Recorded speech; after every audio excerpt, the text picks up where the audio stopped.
মন্নার বাড়িতে মিলাদ হয় না কেন? দারুণ প্রশ্ন। কথা শুনলে ঘরের ঝাঁটা পরেরই কাজে লাগে, নিজের লাগে না। কথাটা বুঝতে পারেননি? ঘরের ঝাঁটা পরের কাজে লাগে, নিজের লাগে না। দুঃখটা ওইটাই।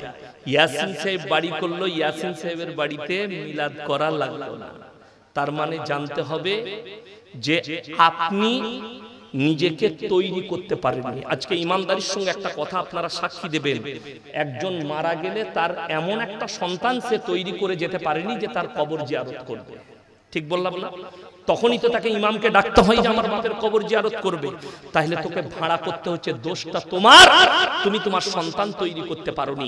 তোমার ইমানদার সন্তান তৈরি করলে তোমার বাড়িতে মিলাদ করা লাগতো না, তুমি বলতে নামাজ পড়ে বাড়িতে একটু দোয়া করলি, তোমার বাড়ি দোয়া হয়ে যেত।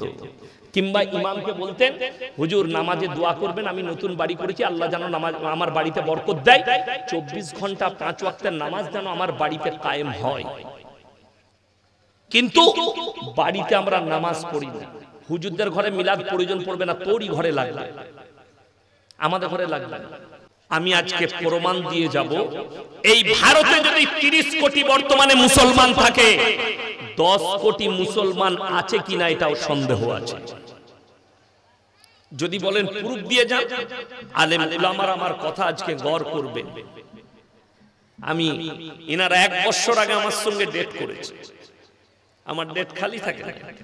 আঁধি মহিলা মাদ্রাসা থেকে আমার সঙ্গে দেখা করলে আমি বললাম, ভাই এখন ডেট করলে সামনে বছরে ডেট পাবে, নাহলে পাবে না। তো যাই হোক, আমি যেটা আপনাদেরকে বলতে যাচ্ছি যে আলেম উলামারা ভালো করে গৌর করবে।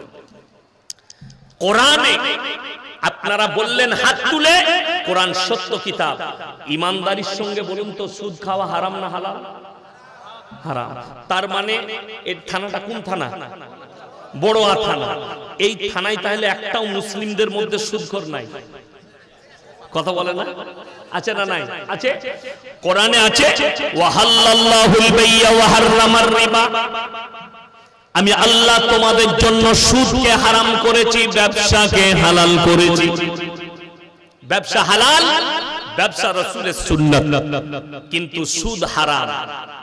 আল্লাহ নবী সাল্লাল্লাহু আলাইহি ওয়াসাল্লাম তিনি হাদিস বর্ণনা করলেন, হে আমার সাহাবীরা শোনো, কেউ যদি 1 টাকা সুদ খায়, সবথেকে নিম্ন স্তরের পাপ হচ্ছে নিজের মায়ের সঙ্গে 36 বার জিনা করার সমান পাপ। জোরে বলুন নাউজুবিল্লাহ। এরপর বলুন, যে মুসলমান এই হারাম জানার পরে সুদ খাচ্ছে, এর থেকে বড় আল্লাহর দুশমন আর কেউ আছে? রাসূলের দুশমন এর থেকে বড় কেউ আছে? বড় কষ্ট লাগে, আমাদের দেশে মদ খেয়ে মসজিদে ঢোকা যায় না, গাঁজা খেয়ে ঢোকা যায় না, কিন্তু জুম্মার দিনে আতর লাগিয়ে সুদখোররা নামাজ পড়ে। ঠিক বললাম না ভুল বললাম? খাঁটি সুদখোর নামাজ পড়ছে। আমি বললে খারাপ বলবি, খালি শুনে যাও, তোমার থেকে বড় আল্লাহর দুশমন কেউ নেই। বেঈমান আর কাফেররা, ইহুদি নাসারারা তাদের মেহনতে কামিয়াব, আমরা আমাদের মেহনতে নাকাম। তার মারাত্মক কারণ কি জানেন? এটা মাদ্রাসার জলসা। ইমানদারির সঙ্গে বলবেন, প্রত্যেকটা মুসলমান নরনারীর জন্য দ্বীনি শিক্ষা অর্জন করা কি কথা বলে না? ফরজ। আমি চ্যালেঞ্জ ছুড়ে বলে গেলাম, শুধু এই বড়া থানা নয়, গোটা মুর্শিদাবাদ জেলায় যদি এই আলেমরা সমীক্ষা করে, 100 জনের মধ্যে 80 জনের কাছে দ্বীনি শিক্ষা না। ঠিক বললাম না ভুল বললাম?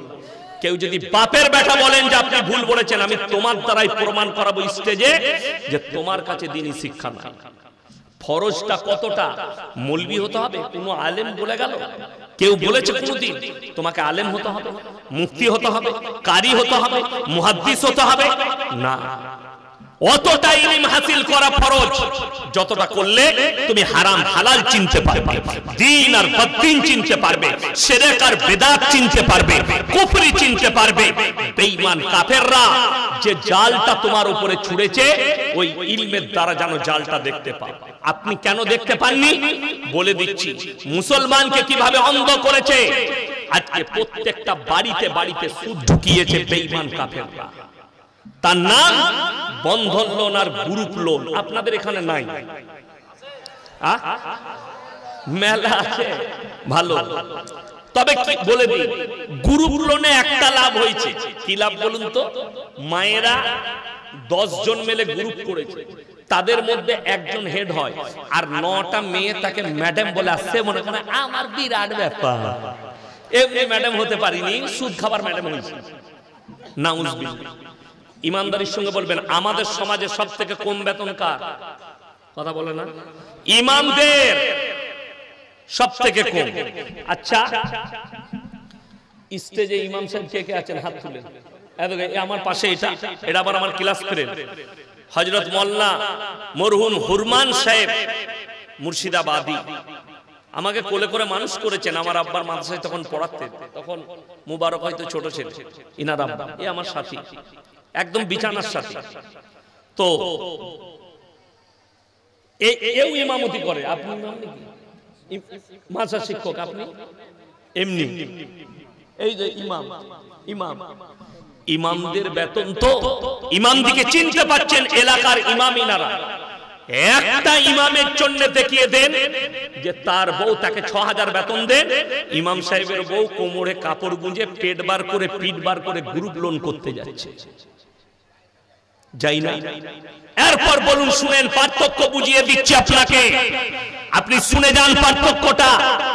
ইমাম সাহেবের বেতন 6000, আর আপনার স্বামী, হে আমার মা, হে আমার বোন, তোমার স্বামী প্রত্যেক দিন 700 টাকা রোজগার করে টোটো চালিয়ে, 3-7-21,000।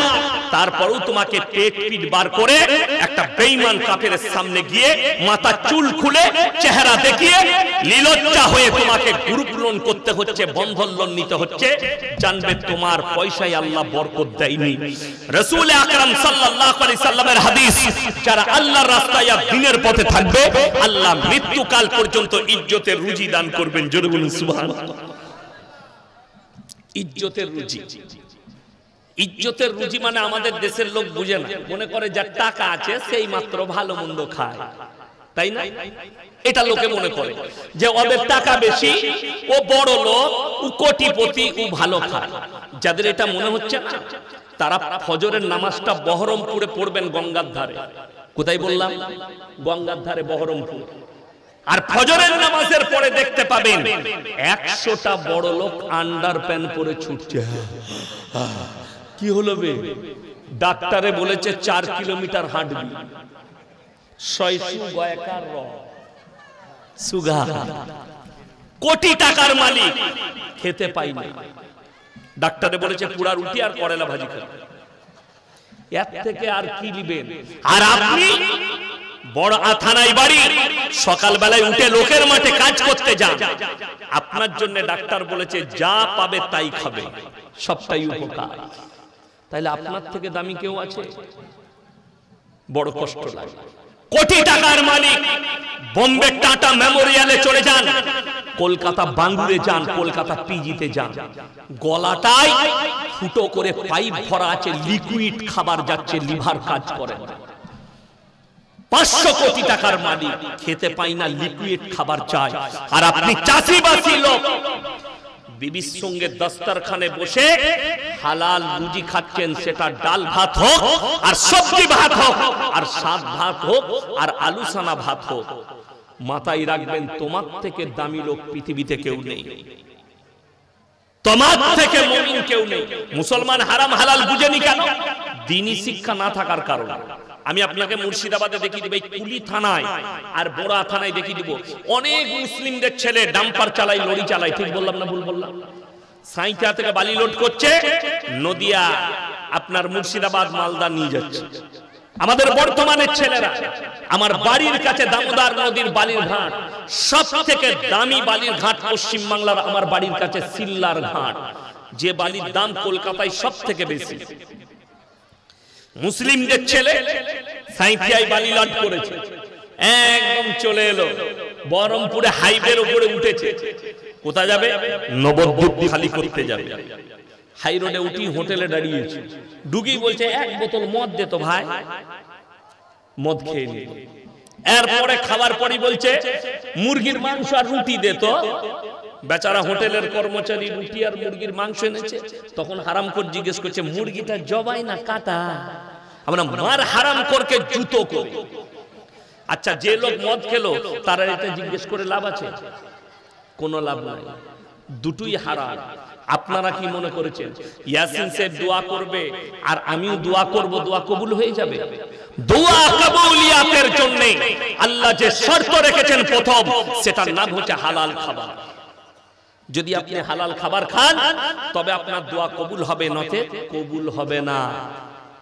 মুসলমান তো হারাম হালালের বিচার জানে না, সে ভেবেছে মদটা খাওয়া যাবে কিন্তু মুরগি খেলে আমাকে জবাই খেতে হবে। কত বড় দুঃখের বিষয়। আপনার জন্য শর্তটা কি জানেন? আপনি যদি বহরমপুরে যান, কোন রেস্টুরেন্টে হোটেলে খেতে গেলে আপনাকে জিজ্ঞেস করতে হবে দাদা মুরগিটা জবাই না কাটা। ঠিক বললাম না ভুল বললাম? এটা শর্ত আপনার জন্য।